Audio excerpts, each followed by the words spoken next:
Hey, Tom here from the Run Testers with another cushioned running shoe versus. That's my standard video series. In this video, I'm going to be taking a look at the New Balance Fresh Foam 1080 V12 and the Nike Invincible 2.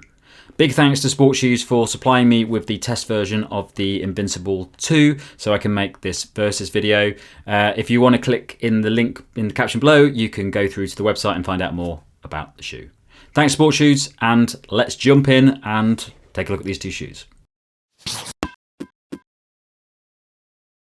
The Nike Invincible Run Flyknit 2 costs £164.95 or $180. It weighs in at 285 grams or 10.1 ounces for men in a size 8, and the drop is 9mm. The New Balance Fresh Foam 1080 V12 costs £145 or $159.99. It weighs in at 283 grams or 9.9 ounces for men in a size 8, and the drop is 8mm. Featuring the same incredibly soft ZoomX foam that you find in both the Alphafly and the Vaporfly, the Nike ZoomX Invincible Run Flyknit 2 is a shoe that's built for cushioning. But unlike those race options, the midsole in the Invincible 2 is focused on easy miles and daily sessions. You still get a similar bounce and responsiveness to its carbon plate siblings, but now it's used to minimise impact for training sessions in comfort and help you to keep going when your legs get tired. The wide base also ensures that there's plenty of ground contact to increase the stability of the ride. The upper uses Nike's Flyknit design, ensuring a soft, comfortable fit that still holds the foot securely when running, and there's a waffle rubber outsole design to protect the delicate ZoomX midsole as well as add grip and traction. You'll also find new laces in the Invincible Run Flyknit 2, which makes it easier to tie down than the previous version. The New Balance Fresh Foam 1080 V12 needs little introduction. The last two versions of the shoe, the V10 and the V11, have been incredibly popular with runners looking for a jack of all trades, designed for everything from easy miles all the way up to race day. According to New Balance, it's the best running shoe they make, which may seem like a bold claim, but in this case it's focused more on versatility than overall performance. At its core, the 1080 V12 is a cushioned daily shoe that's designed to be both comfortable but also offer a good level of responsiveness for faster training days. It's never going to compete with race shoes, but it's a daily trainer that ticks a lot of boxes. The midsole is made from New Balance's signature Fresh Foam X, a balanced material that sits slap bang in the middle of being soft and firm. The upper is made from a lightweight engineered knit which stretches as the foot moves, offering comfort and breathability. The 1080 V12 features an updated heel design with a foam padded collar. This moves the foot back slightly for a more snug fit. There's also a rocker design to promote a fluid transition and a healthy covering of outsole rubber for grip and durability. The shoe also comes in 4 widths: narrow, standard, wide and extra wide. Okay, so the fit for me in these two shoes, New Balance Fresh Foam 1080 V12.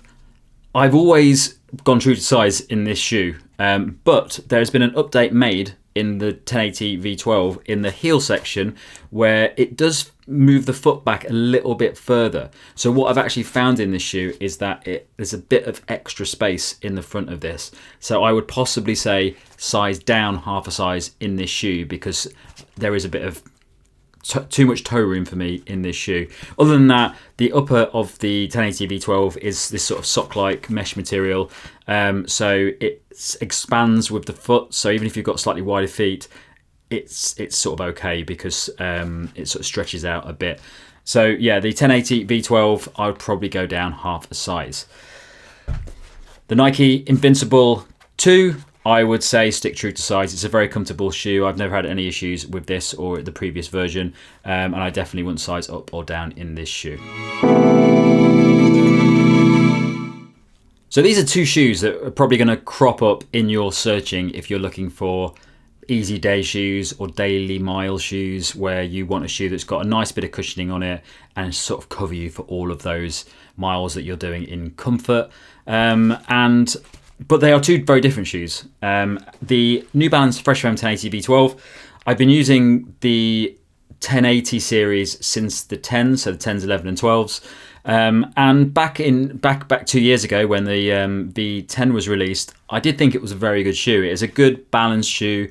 There's quite a bit of cushioning in this, but this Fresh Foam X cushioning is quite firm as well. It's a nice balance actually of as a midsole foam goes. It's not too soft, it's not too firm, it just sort of sits in the middle, which means it's quite a versatile shoe, or it was a really versatile shoe a couple of years ago.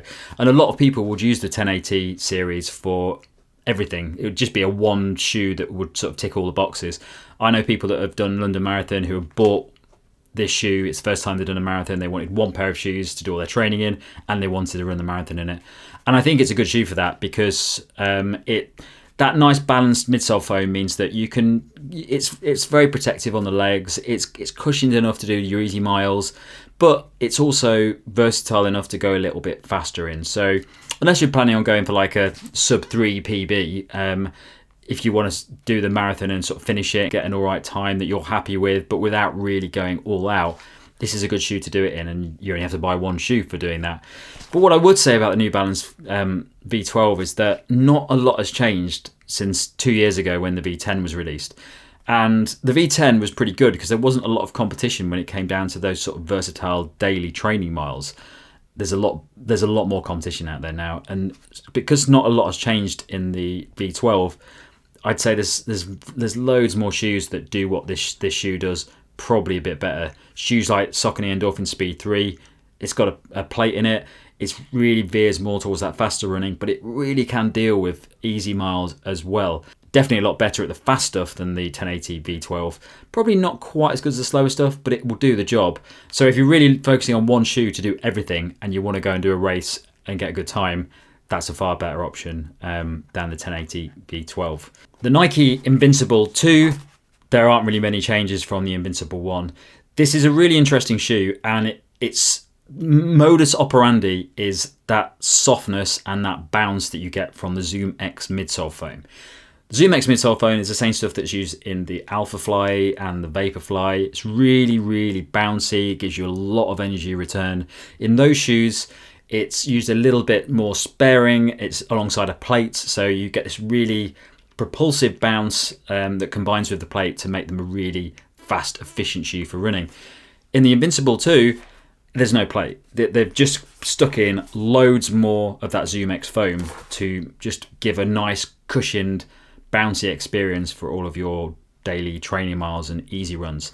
And it works really well. When we first heard about the original Invincible one, when it was released, we were skeptical as to what loads of ZoomX foam would do in a shoe. Traditionally, it's quite an unstable foam. If you've ever ran in the Vaporfly, it's quite unstable. You really only use that shoe for race day because it just doesn't offer the stability that most people need for their daily training miles. In the Invincible 2, they've countered that lack of stability in ZoomX foam by making this massive wide base on the shoe. And it works really well. I'd still say it's not the most stable cushion shoe out there. It's still a very soft, delicate foam, and it can feel a little bit wobbly. But it's because there's such a wide base in it, it's not a major issue in this shoe. The other interesting thing about the ZoomX foam is that when you're running in the Vaporfly and the Alphafly, it's really bouncy. It works with the carbon plate and propels you forward. It's an incredible, efficient way of running in those shoes. In this shoe, it doesn't really do that. You don't really have a propulsive motion in this shoe where the carbon plate and the midsole foam are leaping you forward.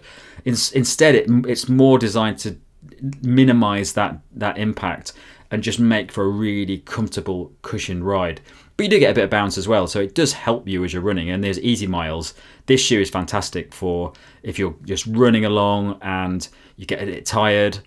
That ZoomX foam really helps you with those later miles where you want a little bit of help just bouncing you along and just really protecting the legs. It's a fantastic shoe, but it's an acquired taste for people that really want soft cushioning. Myself and Nick are massive fans of this shoe, just because it's such a comfortable, easy running shoe. And you can go a little bit faster in it as well. It's never going to be a tempo shoe or anything like that, but it is nice and versatile from that ZoomX foam. It's a fantastic foam for running at different paces. So when you compare these two shoes, the difference really comes in that foam. The soft bounce in the Invincible 2 is a lot of people love that, and that's really the biggest selling point of this shoe. Whereas you don't get that from the New Balance V12. What you get in the V12 is a much more conventional, balanced midsole foam where it's a bit firmer. You're not really getting any from it. I don't really feel this shoe on my feet when I'm running in it. I can really feel the Invincible 2 when I'm running in it. It just feels very bouncy.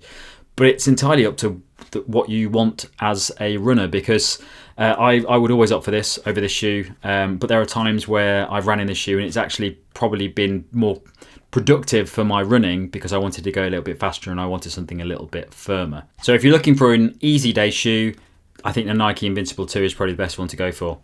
In terms of upper comfort, I would say that they're pretty much on a par. There's a little bit more padding on the Invincible 2, so it feels a little bit more secure on the feet, a little bit more plush than the V12, but it's not a massive difference. They're both very comfortable shoes in the upper, so I've never had any issues with either of these shoes when I'm out on the run. And there's also loads of rubber on the outsole of these shoes. They're designed to last for a while and cover you for all those easy miles. So the V12 has a really healthy layer of rubber on the outsole, a little bit of exposed midsole foam in there as well, and there's a tiny bit of wear coming across on this section here for me, but not massively. I found the other two, the 10 and the 11, lasted for a very long time. They're very durable shoes when it comes to clocking up the miles. The Invincible 2, really healthy layer of rubber on the outsole to protect that really delicate ZoomX foam. If the ZoomX foam was exposed, the shoe wouldn't last probably anywhere near as much as it would with this rubber on. So it's a good choice putting a lot of rubber on that to protect the shoe, because if you're doing a lot of easy day miles with ZoomX, you want to make sure that ZoomX is safe, and it does a good job of that. It's also got really good grip on the Invincible 2 as well.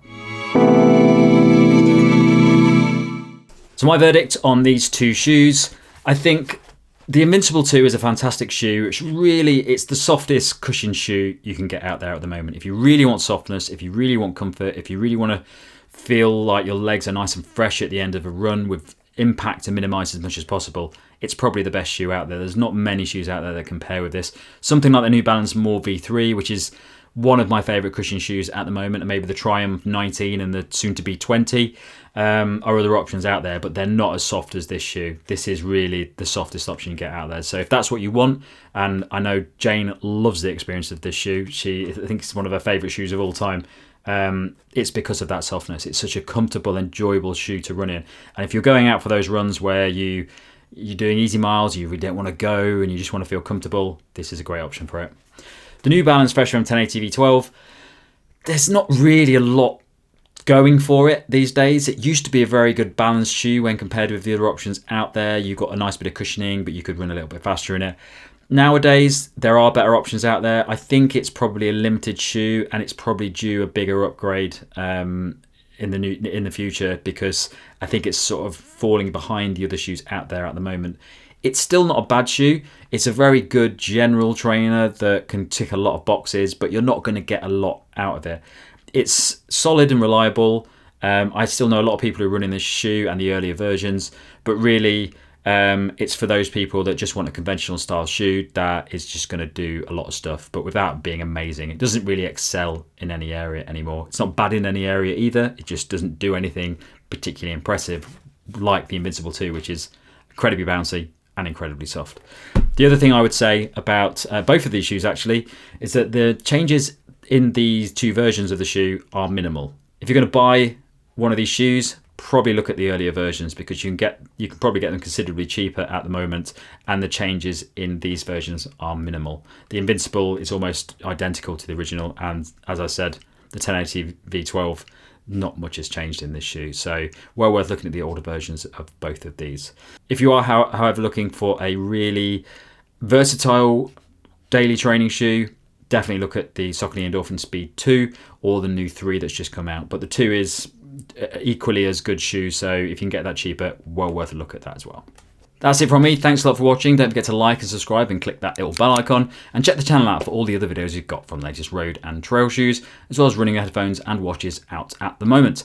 Big thank you for Sport Shoes for getting me the Invincible 2s to test for this video.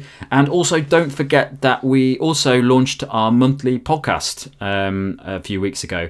So all you have to do is go into the caption below. You can find a link to subscribe to that on all the various podcast places that you can get it. And if you like it and you've listened to it and you like it, please leave us a little review on Apple or Spotify so that other people can know that it's worth a listen. And we also have a Q&A at the end of each of those podcasts as well, where we try to answer some of your questions. So well worth listening for that as well. Thanks a lot for watching. See you soon.